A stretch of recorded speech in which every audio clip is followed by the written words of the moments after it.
ഒരു സ്ഥലത്തേക്ക് പോയതും സുരേഷ് ഗോപി. അവിടെ സുരേഷ് ഗോപി ഉണ്ടായിരുന്നു. അപ്പോൾ വിജയും കൂടെ ഉണ്ടായിരുന്നു. വിജയ് എൻ്റെ മുമ്പേ പോയി സുരേഷ് ഗോപി നിന്ന്. ഞാൻ സുരേഷ് ഗോപിയുടെ അടുത്ത് സംസാരിച്ചു.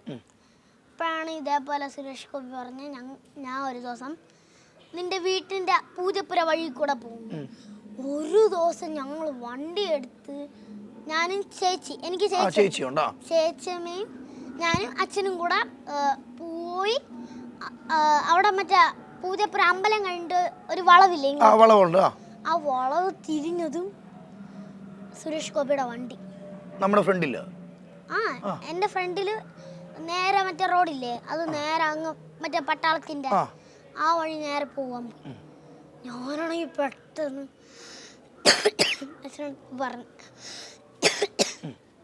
പറഞ്ഞ് കൊണ്ടുവന്നു. അങ്ങനെ കുറച്ച് പോയതും സുരേഷ് ഗോപി വീട്ടിൽ വന്നു. വീട്ടിൽ എത്തി. കാരണം സുരേഷ് ഗോപിയുടെ വീട് അവിടെ എവിടെയാണ്, കുറേ ദൂരം പോയി എന്നിട്ടാണ് കിട്ടിയത്. പിന്നെ ഞങ്ങൾ വണ്ടി തിരിച്ച് എൻ്റെ വീട്ടിലേക്ക് വന്നു. വീട്ടിൽ വന്നിട്ട് ഞാനാണെങ്കിൽ അച്ഛൻ്റെ അടുത്ത് പറഞ്ഞു, സുരേഷ് ഗോപിയുടെ വീട്ടിൽ ഒരു ദിവസം നമുക്ക് പോവാം. പക്ഷെ പോകാൻ പറ്റിയില്ല. പിന്നെ വേറൊരു കാര്യം, സുരേഷ് ഗോപിയുടെ വീട്ടിലാണെങ്കിൽ സെക്യൂരിറ്റി അതൊക്കെയാണ്. എന്നെ കൊല്ലും. നിനക്കിപ്പോ സുരേഷ് ചേട്ടനെ കാണണോ? കാണണം. ഈ സുരേഷ് ചേട്ടൻ നീ വീഡിയോ കാണുന്നുണ്ടോ? നീ തന്നെ പറഞ്ഞോ. സുരേഷ് ഗോപി സാർ, എനിക്ക് താങ്കളെ കാണണമെന്ന് ആഗ്രഹമുണ്ട്. പക്ഷെ താങ്കൾ എൻ്റെ വീട്ടിൽ വരാന്ന് പറഞ്ഞിട്ട് വന്നിട്ടില്ല. അതുകൊണ്ട് ദയവായി ഇങ്ങനൊന്നും പറ്റിക്കല്ലേ കേട്ടോ. ഇങ്ങനൊന്നും തമാശയ്ക്ക് പോലും പറ്റിക്കല്ലേ. ഇത് കണ്ടിട്ട് വരും കേട്ടോ. ഇനി ഇതുപോലെ വരാൻ ആഗ്രഹമുള്ള ആരാ? ഞാനാന്ന് ചേട്ടൻ. ഞാൻ വരാം കേട്ടോ. ഉടനെ തന്നെ ഞാൻ വരും. ഭയങ്കര ആഗ്രഹമായിരുന്നോ? എന്തോ ചേട്ടൻ എൻ്റെ വീട്ടിൽ വരണം. ഞാൻ വരാം, ഇന്ന് തന്നെ വരാം കേട്ടോ.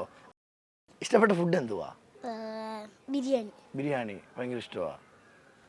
ഈ ഓരോ ക്യാരക്ടറൊക്കെ കുഞ്ഞു പ്രായത്തിൽ തന്നെ അങ്ങോട്ട് അവസരം ചോദിക്കുന്നു, ചെയ്യുന്നു. അപ്പൊ ആദ്യമൊന്നും പേടിയൊന്നും ഇല്ലായിരുന്നോ?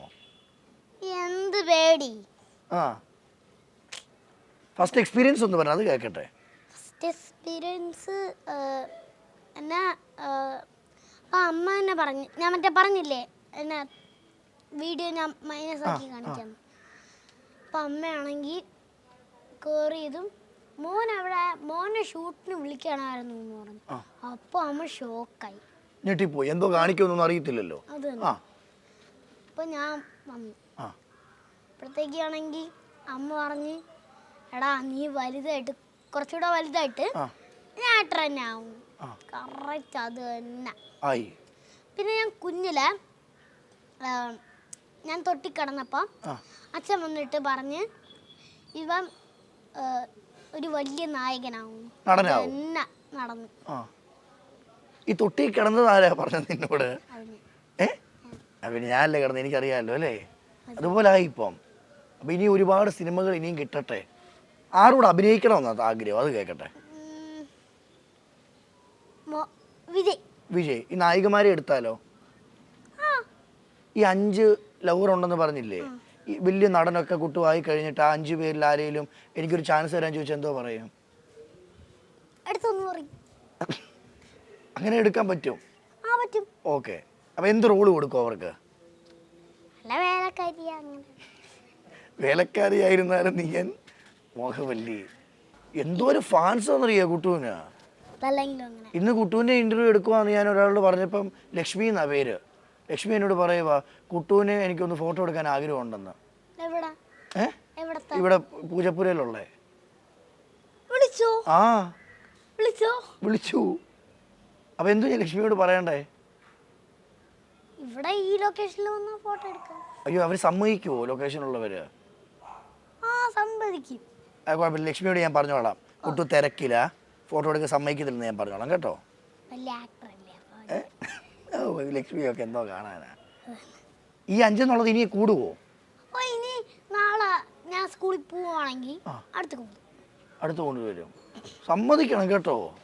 എനിക്ക് ഇത്രയും 10-36 വയസ്സായിട്ട് എനിക്കൊരു പെണ്ണില്ല. കല്യാണം പോലും കഴിച്ചിട്ടില്ല, പിന്നെ എങ്ങനെ പെണ്ണ് വരുന്ന? അതല്ലേ ഞാൻ പറയുമായിരുന്നു, എനിക്ക് അങ്ങനെ ഒരാളില്ലെന്ന്. നമ്മൾ എന്തൊക്കെ കാര്യങ്ങൾ ശ്രദ്ധിക്കാനോടോ. ഞാൻ വേറൊരു കാര്യം പറഞ്ഞിട്ടുണ്ട്. പണ്ട് എന്നെ പോലെ വെളുത്തിരിക്കരുത്, പക്ഷെ അപ്പ ലവർ വന്നത് കറുത്ത പാങ്ങ് കട്ടായി. കായ് കട്ടായി. അപ്പം വെളുപ്പ് നോക്കി വരും. വരും. അത് പറയാൻ കാരണം എന്തുവാ? കാരണം ഞാൻ അറിഞ്ഞതുകൊണ്ട്. ആ വന്നിട്ട് ആരെങ്കിലും പറഞ്ഞിട്ടുണ്ടോ നീ സുന്ദരനാടാന്ന്? പറഞ്ഞിട്ടുണ്ട്. ആ നിന്റെ കമ്മലും എല്ലാം സെറ്റാ. എനിക്കറിയാം. ഇനിയും മാലയുണ്ട്. ആ അതും പൊളി. ചേച്ചിയൊക്കെ സപ്പോർട്ടാണോ? അമ്മയോ? അമ്മ ഷൂട്ടിനൊക്കെ പോകുമ്പോൾ എന്തൊക്കെയാ പറയുന്നത് അമ്മ?